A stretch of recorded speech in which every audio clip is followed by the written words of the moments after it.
We've been telling you for a while that there are 3 steps to the creative process that you have come here to experience.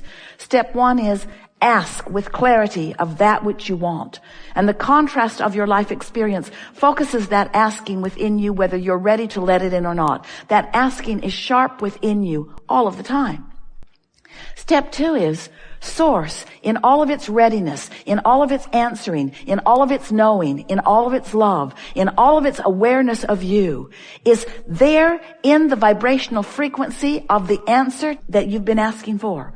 Every solution that you seek, every answer that you want, right there, ready for you to receive when you do step 3.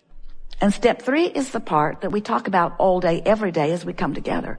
Step 3 is the part where you figure out how to allow yourself to be in the vibrational frequency. Allow yourself to be in a frequency that does not resist.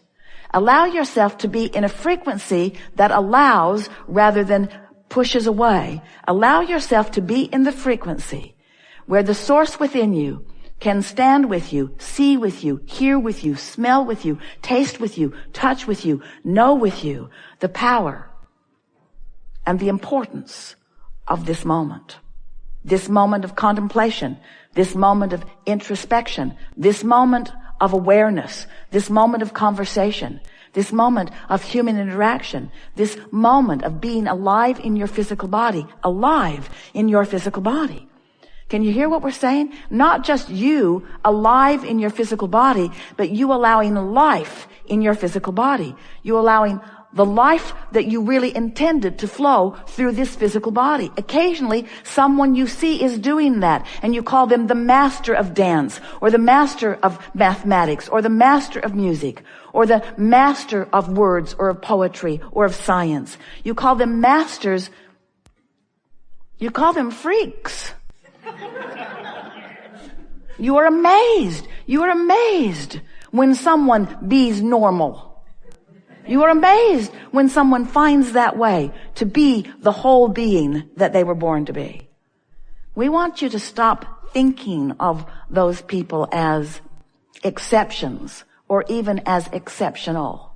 We want you to see the normalcy in you, allowing the wholeness of that which is you in each moment, in each conversation. So we're eager to talk with you about anything that is important to you. It is our absolute knowing that as this day unfolds, that it will once again be co-creating at its best. A powerful thing that we want you to remember is that deliberate creation is about deliberate focus. And deliberate focus is about deliberate point of attraction.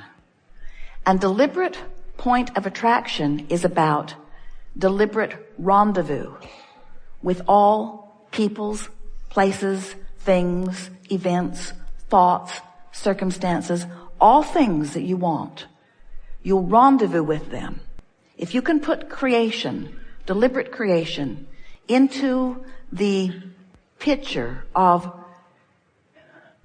law of attraction, orchestrating the details that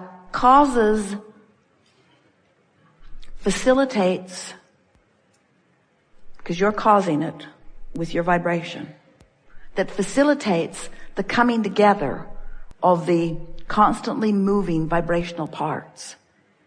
So you will therefore care more about how you feel, because how you feel is your indication of how well you're rendezvousing with the parts that you want to rendezvous with. The better you feel, the more in alignment for those rendezvous you are. So as we talk about you moving around, do you like that feeling? Moving around, you're at work, you're at home, you're on the road, you're in your car, you're in restaurants, you're in stores, you are in nature, you're in bed, you're moving around your world.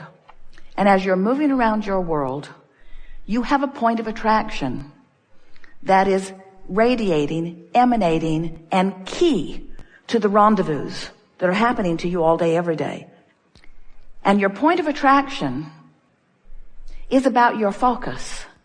So just for a little while, we want you to focus on the emotional stance. Because if you focus upon how you feel, what you want and why you want it, which is what I want and how I will feel when I get it, you will deliberately begin generating, emitting a vibrational signal, which we are calling your vibrational grid. It's your point of attraction. Now, your point of attraction has a lot of things going on in it. Usually, you got a grid about money, you got a grid about lovers, you got a grid about your mother, you got a grid about your mother, you got a grid about your mother, you got a grid about your mother. You've got a grid about your government. In other words, you have, in this grid, you have all kinds of things going on. And most of your grid, we love you very much, is because of what you believe. And what you believe is because of what you've observed. But we want to remind you that you can believe other than what you've observed, and then what you will observe will contour to what you believe. That's the thing most people don't get. Most people think that they believe it because they see it. And we're wanting you to understand that because you're seeing it, you've come to believe it, but it doesn't have to be that way. Because there are plenty of things that you believe that others don't believe, and there are plenty of things that others don't believe that you do believe. And your beliefs are only about what's active in your vibration, and therefore what is coming to you. We want you to start basing your beliefs just for a little while. Try it for a week. It will change everything. We want you to base your beliefs on your emotional grid. We want you to come to believe that you can feel the way you choose to feel regardless of what's surrounding you. Because when you show yourself that, then you have control of everything that matters to you. Then you've got control of your point of attraction. You don't have control of others' points of attraction, but they weren't any of your business anyway. You have control over your point of attraction. And when you have control over your point of attraction, then you can live happily ever after. Not just someday, now. How are you happy? How are you happy? How are you happy? Do you know that if you can find 17 seconds of a thought about something general, like an emotion, that's enough to get that grid active enough that it will bring something else to it right now. And that something else that it will bring to it right now is usually another thought that keeps it going longer.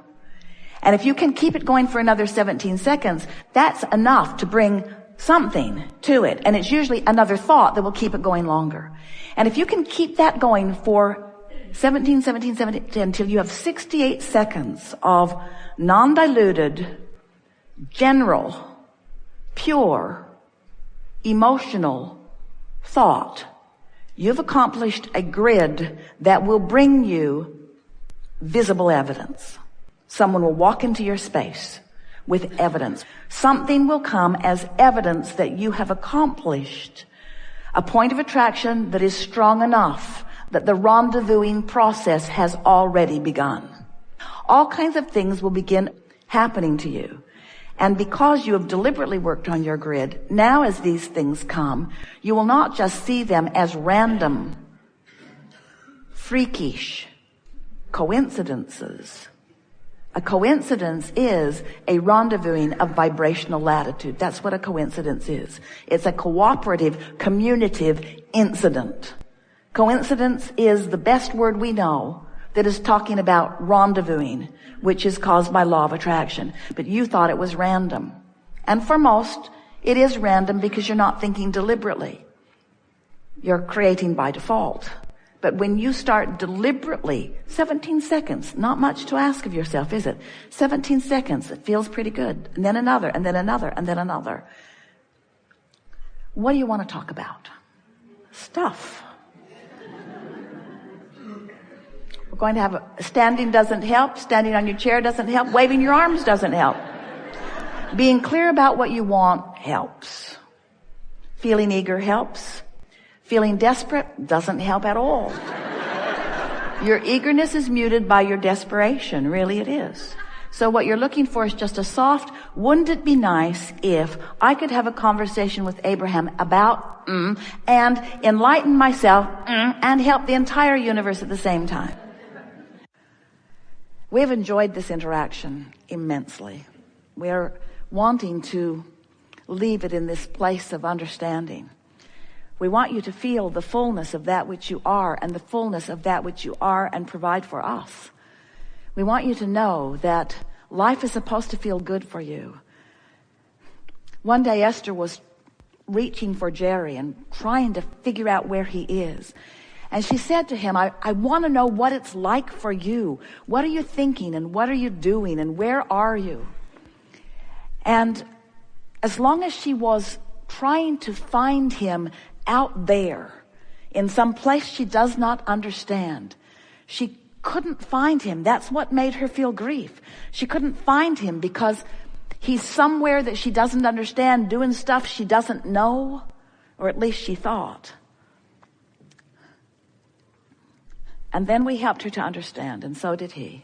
After a while of looking someplace where he is not, when she realized that he's not out there doing other things, he's in here doing these things. That this really is the leading edge where the interest of non-physical is. Do you follow that? The interest of non-physical is right here with you on your leading edge. And when Esther looked for him here, she found him. There will never be an energy more interested in what is going on here than Jerry. Feel him. Esther has a friend who sees energy. Esther can feel it. Esther can hear it. This friend sees it. And she describes Jerry as being here with Esther. Sometimes he absorbs right into her. Esther feels that when it happens. She describes him as moving back and forth between Mark and Esther. Mark senses him. Sometimes he comes so fully on the stage, Mark looks, he thinks one of you is running up on the stage. Subtle. Non-physical is subtle. You have to train yourself to the subtleness of the energy. But it is our promise to you that when you train yourself to the subtlety of vibration and you translate it consciously through your understanding of emotion, you will then and only then be the whole being that you came here to be, you see. Otherwise, you're out here on this raw and ragged edge, depriving yourself of the fullness of who you are and looking for manifestations to buoy you up, and it is backwards. We've enjoyed this interaction immensely, and we want you to know that there is great love and appreciation here for that which is you. And we want you to know that that which is you and that which is us is not different. We started to say we will leave you, but then that is never true. We want you to know that we see you in the fullness of that which is you, from our perspective that is within the vortex. And that when you reach for the feeling of that which is us, you must join us in the vibrational frequency of your vortex. And when you do, you've established that grid that will fill in with the evidence that you are seeking. Not just the evidence of dearly departed, but the evidence of the dollars that you seek, the evidence of the physical wellness that you seek, the evidence of the clarity that you seek, the evidence of the lover that you seek, the evidence of the opportunities that you seek, the evidence of the deliciousness of life moment by moment. Not just a peak experience where you've planned for a vacation and off you go, but peak after peak after peak after peak all day long as the convergence of that which is you and you are having conversations with someone that your grid has brought into your experience to revel in the deliciousness of co-creation. It is co-creating at its best. The fairies of the universe converging with you toward what end? This joyful moment, and this joyful moment, and this joyful moment, and this joyful moment, and this one, and this one, and this one, and this one, and this one, and this one, and this one. There is great love here for you. And as always, we remain in the vortex.